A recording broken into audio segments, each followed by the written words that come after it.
નમસ્કાર દર્શક મિત્રો, આપ જોઈ રહ્યા છો Banas crime 24 news Gujarati channel. હવે જોઈએ આજના મુખ્ય સમાચાર। ડીસા દક્ષિણ પોલીસની વધુ એક પ્રશંસનીય કામગીરી જોવા મળી। ડીસા દક્ષિણ પોલીસે નકલી એલસીબી બની અને ફરતા શખ્સને ઝડપી પાડ્યો।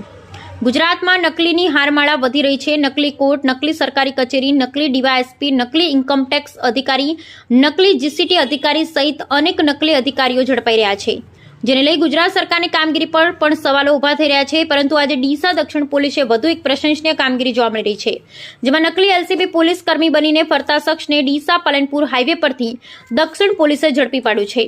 ડીસા હાઈવે પર છેલ્લા કેટલાક સમયથી એક પોલીસ કર્મચારી સ્વિફ્ટ કાર લઈને ફરતો હોય રોડ પર ચાલતા વાહન ચાલકોને હેરાન પરેશાન કરી પૈસા પડાવતા હોવાની બુમરાડ ઉઠવા પામી હતી।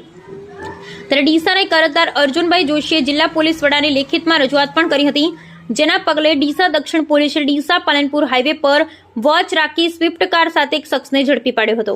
દક્ષિણ પોલીસ સ્ટેશનના પીઆઈ વીએમ ચૌધરી સહિત પોલીસ સ્ટાફ દ્વારા પકડાયેલા શખ્સની કડક પૂછપરછ કરતા શખ્સ એલસીબી પોલીસ બનીને ફરતો હોવાની જણાવ્યું હતું। ત્યારે દક્ષિણ પોલીસે ડાયાભાઈ અજમલજી ઠાકોર નામના શખ્સને ઝડપી પાડી જેલના સળિયા પાછળ ધકેલાયો હતો।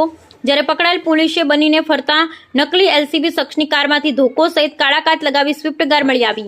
જ્યારે પોલીસે સૂત્રો પાસેથી મળતી માહિતી અનુસાર ડીસા દક્ષિણ પોલીસે નકલી એલસીબી બની ફરતા શખ્સને ઝડપી પાડ્યો છે।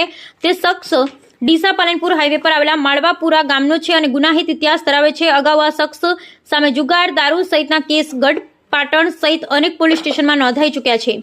ત્યારે હાલમાં દક્ષિણ પોલીસે નકલી એલસીબી પોલીસ બનીને ફરતા શખ્સને વાહન ચાલકો પાસેથી 3000 બળજબરીપૂર્વક પડાવી લીધા હોવાની ફરિયાદને આધારે ડાયાભાઈ અજમલજી ઠાકોરને કાર સાથે ઝડપી પાડી ગુનો નોંધી આગળની કડક તપાસ હાથ ધરવામાં આવી રહી છે।